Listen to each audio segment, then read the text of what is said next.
Bulan lalu kita sudah belajar tentang penyembuhan yang terjadi di kolam Bethesda.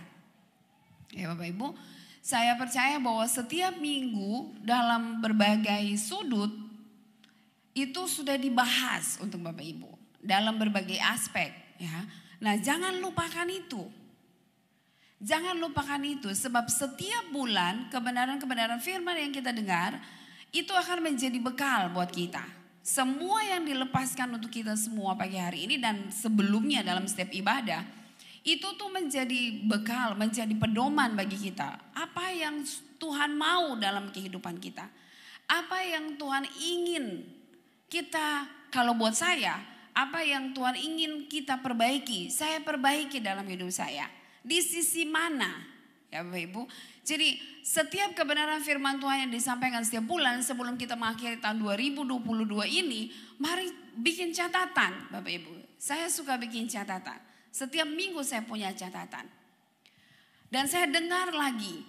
Sebab itu yang akan menolong saya untuk merimain lagi apa yang Tuhan inginkan dalam kehidupan saya. Kita bisa. Nah, kalau Bapak Ibu baca dalam kebenaran firman Tuhan tentang penabur, ya Bapak Ibu, tentang benih yang ditabur oleh penabur.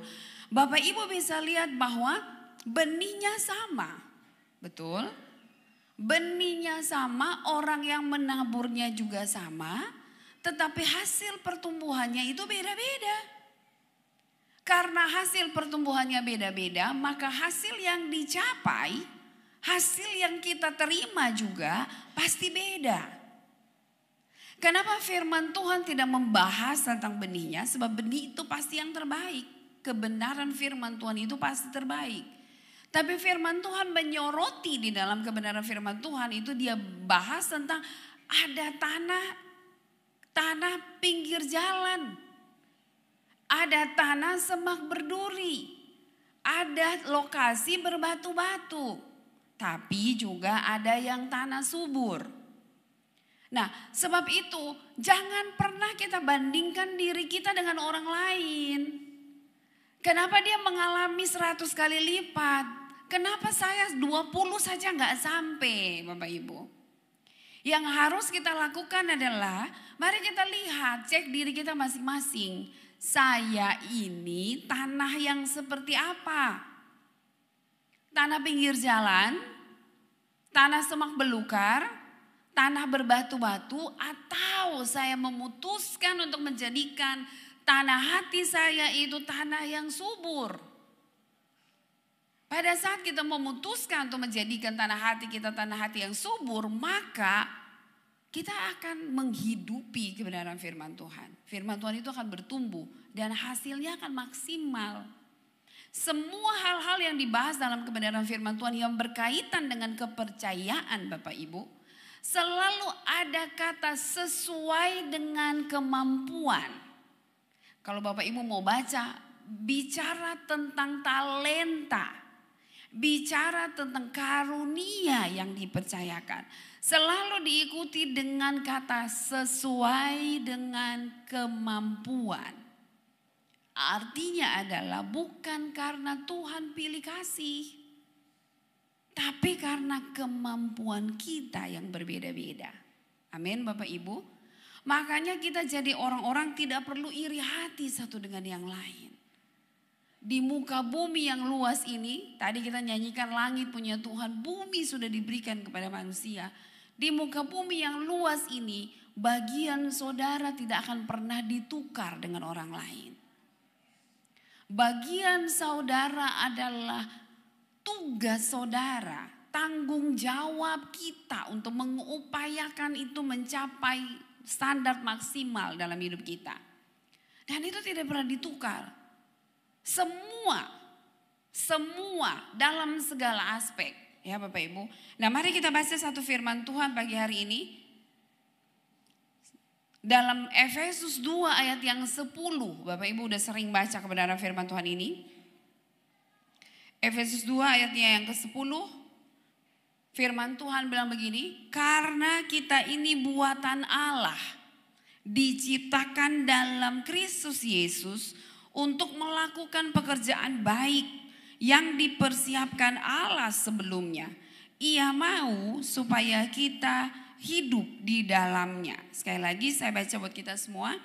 Karena kita ini buatan Allah, diciptakan dalam Kristus Yesus untuk melakukan pekerjaan baik yang dipersiapkan Allah sebelumnya. Kalimat terakhir, ia mau supaya kita hidup di dalamnya. Kalau saudara suka kasih tema, judul, apa saja saudara boleh tulis. Tapi pagi hari ini saya mau kasih satu tema untuk membuat kita semua mulai mengoreksi diri kita pagi hari ini. Hidup menggenapi tujuan Tuhan. Bapak Ibu, sebentar lagi kemarin saya pelayanan di Tompaso, kemarin ngajar SOM Bapak Ibu. Nah waktu pulang antara mau masuk di Tomohon, lepas mungkin jalan masuk ke Pinaras, pokoknya sudah di ujung-ujung Tomohon dari arah Kaongkoan ya Bapak Ibu. Terus saya bilang sama teman-teman, itu rumah sudah ada pohon Natal gitu ya, karena pohon Natalnya ditaruh pas di depan rumah di teras begitu. Jadi saya bilang, itu rumah udah ada pohon Natal. Terus yang ikut sama-sama pelayanan kemarin, mereka bilang, kan udah berber, jadi sebentar lagi sudah Natal. Terus dia udah heboh aja gitu, maksudnya bentar lagi udah Natal, udah mau ada kue Natal, udah segala macam kayak gitu ya Bapak Ibu. Tapi bagi saya kemudian merenungkan, apa yang sudah saya lakukan dalam hidup saya. Waktu kita 3 bulan lagi sebelum kita mengakhiri tahun 2022, Bapak Ibu jemaat Tuhan, biar kita semua menjadi umat Tuhan yang memahami apa tujuan Tuhan dalam hidup kita masing-masing. Amin Bapak Ibu. Nah mari lihat. Karena kita ini buatan Allah. Bagaimana kita bisa menggenapi tujuan Tuhan dalam kehidupan kita. Yang pertama adalah menyadari bahwa kita ini adalah handmade-nya Tuhan. Bahwa kita ini adalah buatan Allah. Kalimat pertama itu menjelaskan buat kita demikian. Nah, dalam Kejadian 1 ayat 26 sampai 27 Allah berfirman, baiklah kita menjadikan manusia menurut gambar dan rupa kita, supaya mereka berkuasa atas ikan-ikan di laut dan burung-burung di udara, dan atas ternak dan atas seluruh bumi, dan atas segala binatang yang melata yang merayap di bumi. Maka Allah menciptakan manusia itu menurut gambarnya, menurut gambar Allah diciptakannya dia, laki-laki dan perempuan diciptakannya mereka. Biar ayat ini, ayat 26 boleh terus pasang di layar. Mari Bapak Ibu perhatikan. Hal pertama supaya kita bisa menggenapi tujuan Allah di dalam kehidupan kita, sadari dulu posisi kita. Sadari dulu identitas kita di dalam Tuhan. Bahwa kita ini buatan Allah. Bapak Ibu, mari jangan anggap sepele perkataan ini. Sometimes waktu kita sudah tahu sesuatu, lalu kita dengar lagi orang ucapkan, lalu timbul di dalam hati kita, saya sudah tahu. Tahukah Bapak Ibu bahwa otak kita akan langsung memprotek pemikiran kita pada saat pikiran itu muncul di kepala kita. Waktu kita berpikir bahwa saya sudah tahu, tanpa kita sadari Bapak Ibu, fokus kita berubah, atensi kita menurun, ya, keinginan kita sudah berkurang. Sebab kita sendiri sudah berpikir bahwa saya sudah tahu. Jadi dengan sendirinya otak kita akan membuat kita berpikir, itu bukan hal yang perlu saya pelajari lagi. Ya Bapak Ibu. Tapi mari lihat, mulailah mengerti dan memahami dan menerima kebenaran firman Tuhan dengan pemikiran bahwa Tuhan mau bicara apa lagi buat saya. Waktu dikatakan bahwa baiklah kita menjadikan manusia menurut gambar dan rupa kita, supaya Bapak Ibu yang ikut kelas SOM pasti akan belajar bagaimana tentang doktrin tentang manusia. Itu akan belajar bahwa bukan cuma gambar dan rupa. Gambar itu bicara tentang blueprintnya Tuhan, karakternya Tuhan di dalam kita. Dan rupa ini adalah wajah kita. Jadi Bapak Ibu, mari lihat kiri kanan dan itu gambaran Allah. Ya. Stop, kita sering dengar iklan sekarang, stop dengan body shaming gitu ya. Karena itu setiap kali kita mau mengatakan sesuatu tentang saudara-saudara kita ingat bahwa itu gambar Allah loh yang ada di dalam dia. Gambar Allah loh yang ada pada dia. Amin Bapak Ibu. Seperti apapun gitu. Nah, tapi bukan hanya gambaran Allah, bukan hanya tampangnya Tuhan yang ada di dalam kita. Sebab kalau ada cuma tampangnya Tuhan, kalimat selanjutnya tidak menjelaskan betapa powerfulnya apa yang Allah berikan kepada kita. Dia memberikan kita supaya kita berkuasa. Ayat Mazmur yang tadi kita baca, saya tidak tahu Bapak Ibu menyimak atau tidak, dikatakan bumi diberikan kepada manusia. Diberikan kepada manusia untuk apa Bapak Ibu? Ya, bukan cuma sekedar kita memenuhi bumi. Tapi Tuhan juga berikan kita otoritas. Amin Bapak Ibu. Supaya mereka berkuasa atas semua yang disebutkan. Bukan untuk berkuasa atas sesama. Bukan Bapak Ibu. Kuasanya diberikan untuk kita berkuasa atas bumi. Jadi untuk kita bisa menggenapi tujuan Allah dalam hidup kita, sadari bahwa kita ini milik Tuhan. Sadari bahwa kita ini ciptaan Tuhan. Dan di dalam kita ada kuasa. Bukan cuma ada kuasa Bapak Ibu.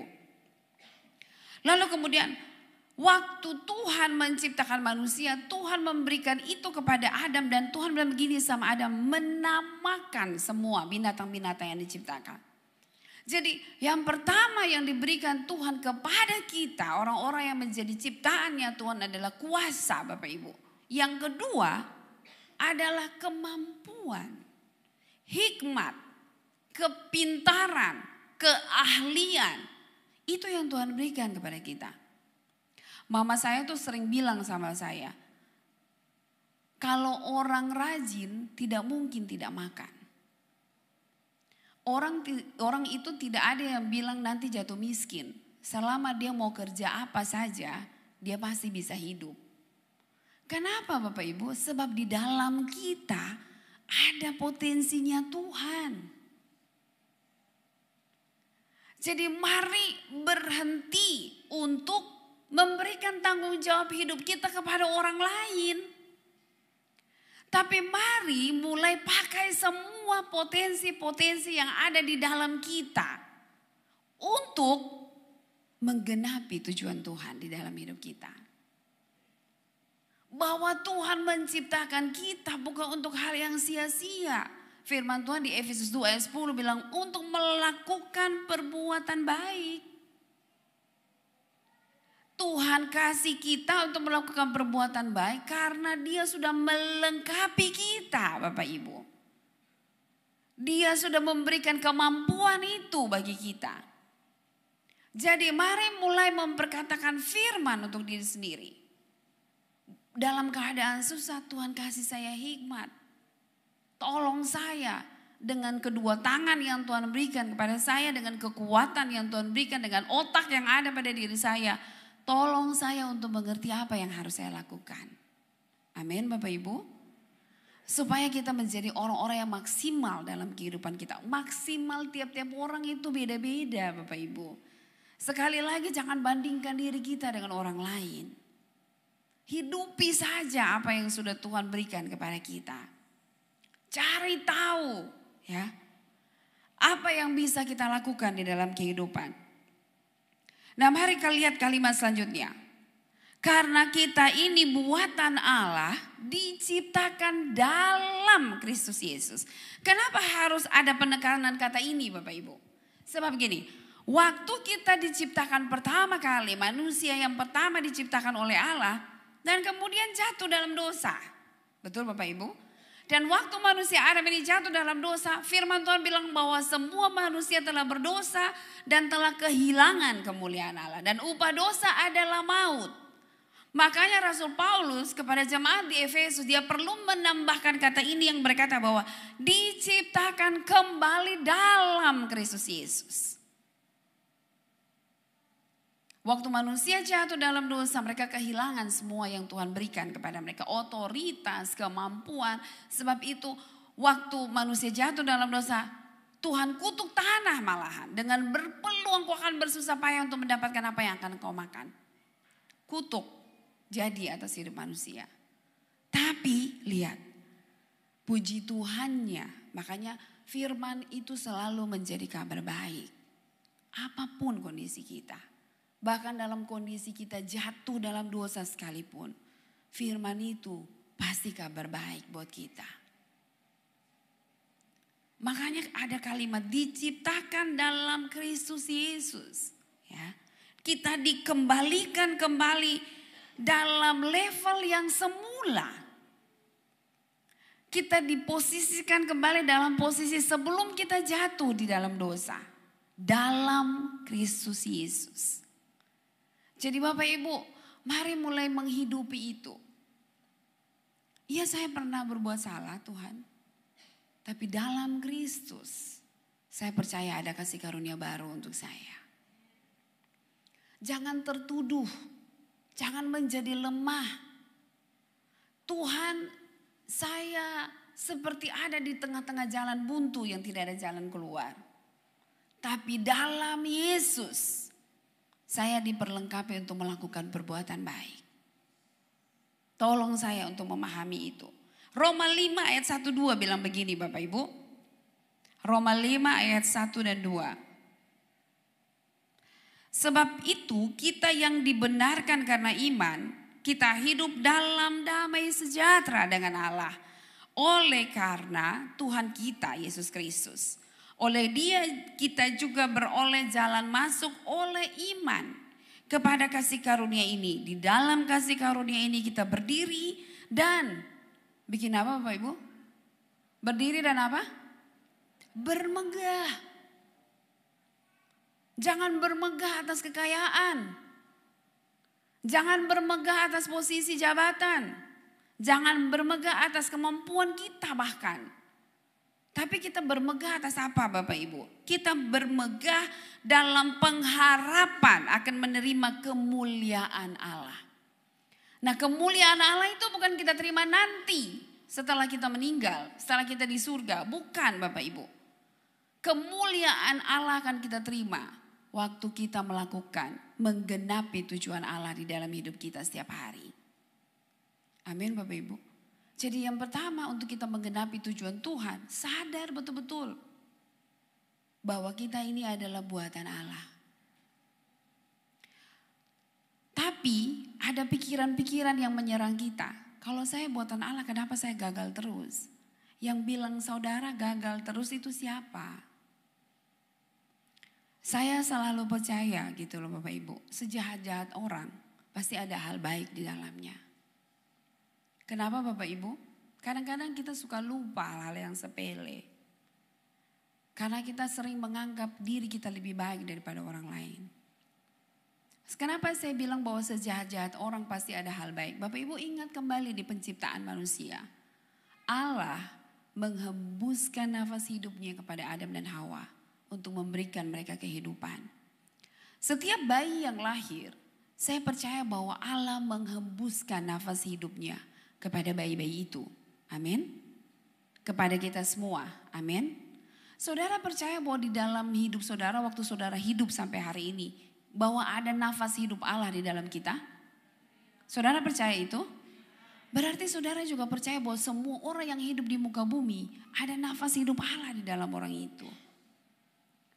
Dan kalau ada nafas hidup Allah di dalam setiap orang, berarti ada kebaikan Tuhan di dalam hidupnya.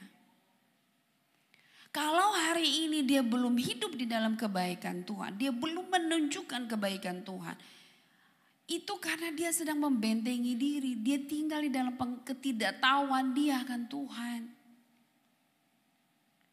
Dia belum buka hati, dia belum mau menghidupi kebenaran karena Tuhan tidak pernah memaksa saudara. Tapi mari kita ingat bahwa setiap orang, makanya waktu saudara berhadapan dengan orang-orang yang sulit Bapak Ibu, ingat, perkatakan Tuhan, saya percaya sesulit apapun dia, ada nafas hidup Allah di dalam dirinya. Berarti ada kebaikan Tuhan di dalam dirinya. Tuhan buat dia jadi mudah Tuhan. Tuhan buat dia jadi lemah lembut. Tuhan buat dia jadi penuh sabar. Tuhan buat dia jadi murah hati misalnya Bapak Ibu. Apa saja yang saudara alami, yang saudara rasa sulit dengan sesama. Perkatakan itu. Sebab ada nafas hidup Allah di dalam orang itu. Hal kedua, bagaimana kita bisa menghidupi tujuan Allah di dalam kehidupan kita. Percayalah, di kalimat dia bilang begini. Untuk melakukan pekerjaan baik yang dipersiapkan Allah sebelumnya. Ya Bapak Ibu. Hal kedua yang harus kita mengerti adalah untuk setiap kita, misi kita beda-beda. Amin Bapak Ibu. Dipersiapkan, Tuhan tidak bikin rencana massal untuk kita semua. Karena kita bukan produk massal. Kalau produk massal itu dibuat di pabrik, sekali buat sama modelnya. Bapak Ibu bisa lihat kiri kanan Bapak Ibu, ada yang mukanya sama? Berarti saudara bukan produk massal ya Bapak Ibu. Kita bukan hasil keluaran pabrik tahun 2000 berapa gitu. Kalau saya keluaran pabrik tahun 1970 berapa gitu. Sehingga semua yang lahir satu tahun keluaran, 1 tahun pembuatan sama gitu. Tapi waktu saya ketemu dengan orang-orang yang lahir 1 tahun misalnya, orang itu gak sama dengan saya. Bahkan Bapak Ibu, kembar pun sidik jarinya beda. Tidak ada yang sama. Nah, karena tidak ada yang sama Bapak Ibu, misi yang kita emban juga beda-beda. Tujuan Tuhan di dalam hidup kita itu juga beda-beda Bapak Ibu. Dan masing-masing kita Tuhan sudah kasih tujuan yang beda-beda buat kita. Bapak Ibu mau tidak percaya? Coba Bapak Ibu kita review. Saya tidak akan baca satu-satu karena terlalu banyak. Siapa? Apa yang terlalu banyak? Buktinya di dalam Alkitab terlalu banyak. Tuhan kasih tugas yang lain untuk Yusuf. Betul. Tuhan kasih tugas yang lain untuk Nuh. Tuhan kasih tugas yang beda untuk Musa. Tuhan kasih tugas yang beda lagi untuk Abraham. Bahkan untuk siapa lagi? Esther, Ribka, Hana. Semua yang saudara bisa sebutkan. Abigail bahkan. Yang tadinya dia menikah dengan Nabal. Tapi karena Tuhan punya tujuan khusus buat hidupnya. Akhirnya dia menjadi istri Daud. Misalnya seperti itu. Jadi masing-masing kita tidak ada tujuan massal dalam hidup kita. Masing-masing kita Tuhan taruh tujuan yang spesifik. Bapak Ibu. Bahkan saya dari tahun 2001 saya jadi full timer Bapak Ibu. Setelah saya menikah. Tapi saya bersyukur sekalipun saya pikir itu terlambat gitu. Tahun 2020 saya baru confirm, saya baru menemukan, wow Tuhan mau panggil saya untuk hal yang spesifik seperti ini Bapak Ibu. Selama ini saya pikir di kantor, di pelayanan, di gereja, saya ngajar, saya khotbah misalnya. Saya ngurus keuangan di gereja Bapak Ibu, itu sudah menggenapi panggilan saya. Tapi kemudian Tuhan kirim orang-orang untuk mempertajam diri saya. Untuk membuat saya kembali menemukan visi saya yang lebih spesifik dalam hidup saya. Dan hari-hari ini saya bersemangat untuk menjalaninya. Saya tidak ada tinggal di dalam zona nyaman. Saya keluar dari zona nyaman saya. Saya belajar lebih banyak lagi. Saya upgrade diri saya Bapak Ibu. Karena saya menemukan tujuan apa yang Tuhan taruh dalam hidup saya. Dan semua kita masing-masing Bapak Ibu, kita ibu rumah tangga, kita bapak rumah tangga, kita pegawai di kantor. Kita siapa? Pedagang, kita apa saja bagian kita masing-masing. Sesimpel apapun yang kita lakukan dalam hidup keseharian kita. Mari berdoa dan tanya Tuhan. Tuhan punya tujuan apa di dalam hidup saya? Dan saya waktu mulai menemukan hal itu Bapak Ibu, saya ajar anak saya. Sehingga waktu dia dalam masa kuliah sekarang, dia udah tahu dia mau jadi apa. Nanti ke depan dia bukan hanya sekedar kerja misalnya kalau lulus kuliah. Tapi dia sudah tahu dia mau ngapain. Suami saya, kami mulai banyak sharing tentang bukan tentang jabatan Bapak Ibu. Bicara tentang tujuan Allah di dalam hidup kita, sungguh kita akan menyingkirkan semua yang namanya posisi. Tapi kita akan lebih berfokus kepada fungsi kita. Apa yang Tuhan mau kita lakukan. Makanya Bapak Ibu yang terlibat di dalam pelayanan, it's okay saudara bukan siapa-siapa dalam pelayanan. Secara posisi. Tapi begitu saudara berfungsi, saudara tahu Tuhan bawa saudara untuk menjadi apa, untuk melakukan apa ya Bapak Ibu, dan saudara berfungsi di situ, percayalah, kita akan mendapat upah itu dari Tuhan bukan dari manusia. Karena pada saat kita menghendaki upah dari manusia itu terbatas. Tapi upah yang daripada Tuhan itu dibilang tidak terbatas. Sampai anak cucu kita menikmati itu semua. Amin Bapak Ibu. Apapun itu jangan berharap dari manusia. Berharap pada manusia itu akan mengecewakan Bapak Ibu. Lebih parah dari mengecewakan, kepahitan lagi begitu ya. Jangan Bapak Ibu, berharap pada Tuhan. Tuhan tidak mengecewakan. Sebab itu mari kita belajar untuk menemukan tujuan kita di dalam Tuhan. Salah satu quotes yang saya baca dari Saint Augustine, dia adalah tokoh agama ya, seorang hamba Tuhan. Dia bilang begini, to know who I am, I must know who he is. Untuk mengetahui siapa saya harus lebih mengenal Tuhan saya. Kenapa bisa demikian? Kembali kepada poin pertama, sebab kita ini buatan Allah. Jadi waktu saudara pengen tahu tujuan hidup saudara, tanya kepada Tuhan. Waktu Paulus bertemu dengan Tuhan di pintu kota Damsik, dua hal yang Paulus tanyakan. Tuhan, siapa Tuhan? Kamu itu siapa? Tuhan ini siapa? Siapakah engkau Tuhan? Yang kedua, apa yang harus saya lakukan? Mari mulai bertanya pada Tuhan. Untuk mengenal pribadi Tuhan lebih lagi. Dan untuk mempertanyakan apa yang Tuhan mau kita lakukan. Amin Bapak Ibu. Sehingga kita tidak menyia-nyiakan waktu hidup kita sebelum tahun 2022 ini berakhir. Hal ketiga yang harus kita lakukan adalah, kembali lagi ke ayat pembacaan kita. Ia mau supaya kita hidup di dalamnya. Hal yang pertama, sadari bahwa kita ini buatan Allah. Iya betul kita pernah jatuh dalam dosa. Tapi syukur kepada Tuhan Yesus bahwa lewat kehidupan, lewat pengorbanan Yesus yang kita peringati. Dalam setiap kali kita perjamuan kudus, Bapak Ibu, kita ingat bahwa di dalam Tuhan kita beroleh kasih karunia untuk mendapatkan keselamatan, untuk dikembalikan pada posisi yang semula. Hal kedua adalah tanyakan kepada Tuhan apa yang menjadi tujuan hidup saudara yang Tuhan rancangkan. Waktu saya mulai dibawa untuk merenungkan apa yang menjadi tujuan Tuhan di dalam kehidupan saya berdoa sederhana saja Bapak Ibu. Saya bilang gini, Tuhan, waktu Tuhan izinkan Leni lahir 40 tahun lebih yang lalu, apa sih yang Tuhan rancangkan dalam hidup Leni? Apa sih rancangan Tuhan bagi Leni? Tolong saya supaya saya nggak mati sebelum saya tahu apa yang menjadi tujuan Tuhan dalam hidup saya.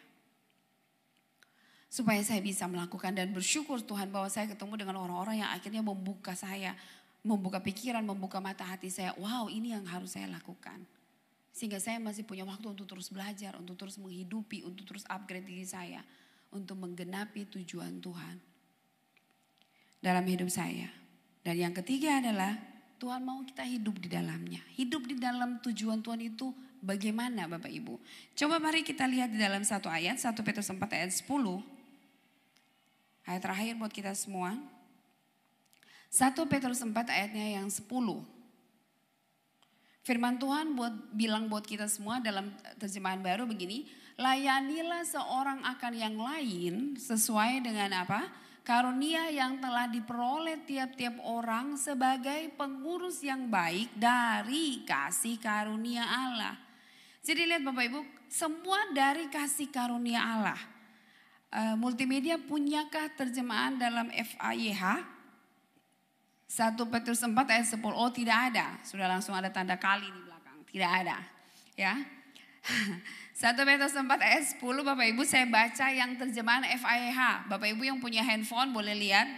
Firman Tuhan bilang begini, Allah, apa Bapak Ibu yang punya dapat, yang punya HP yang sudah dapat ayatnya boleh baca sama-sama dengan saya. 1, 2, 3. Allah telah memberikan bakat-bakat khusus kepada saudara masing-masing. Lalu selanjutnya kalimatnya apa Bapak Ibu? Pergunakanlah bakat-bakat itu untuk saling menolong dan salurkanlah berkat Allah yang bermacam-macam itu kepada orang lain. Hal terakhir yang harus kita lakukan untuk menghidupi tujuan Tuhan dalam hidup kita, pergunakan. Dan bicara tentang pergunakan itu bicara tentang fungsi kita. Bicara mempergunakan itu bukan bicara tentang posisi. Nanti tunggu kalau saya jadi gembala FA dulu baru saya mau melakukan. Tapi bicara tentang mempergunakan adalah di mana saja, kapan saja, dengan siapa saja.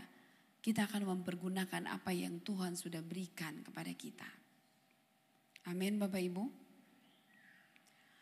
Tuhan bawa saya dalam sebuah perenungan sehingga saya menemukan bahwa tempat saya untuk menyampaikan kabar baik bukan cuma di mimbar ini. Karena mimbar ini terlalu sempit untuk membatasi saya. Sampai satu hari Tuhan bawa saya merenungkan dan mengerti. Setiap saya berjumpa dengan siapa saja. Berapa lama waktu yang saya butuhkan untuk bicara dengan orang itu. Itu adalah mimbar saya.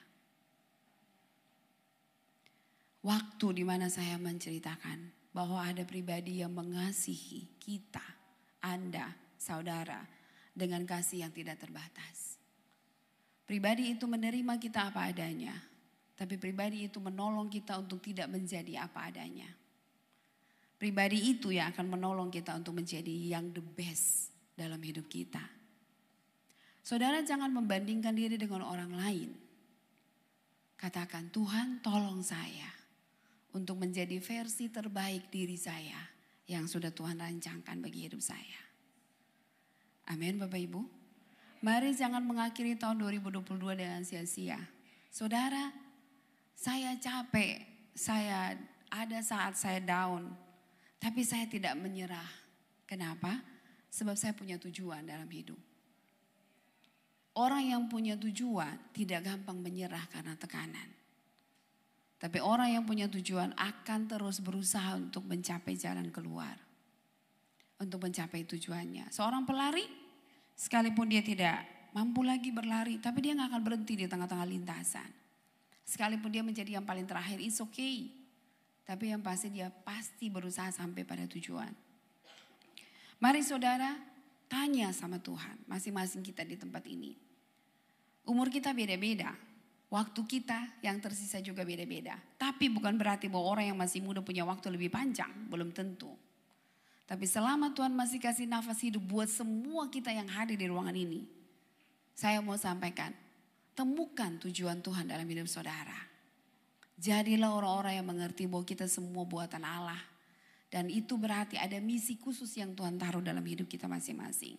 Dan yang terakhir, waktu mengerti apa yang menjadi tujuan Tuhan dalam hidup kita, pergunakan itu untuk menolong orang lain. Bukan untuk disimpan sendiri. Bukan untuk mencari popularitas.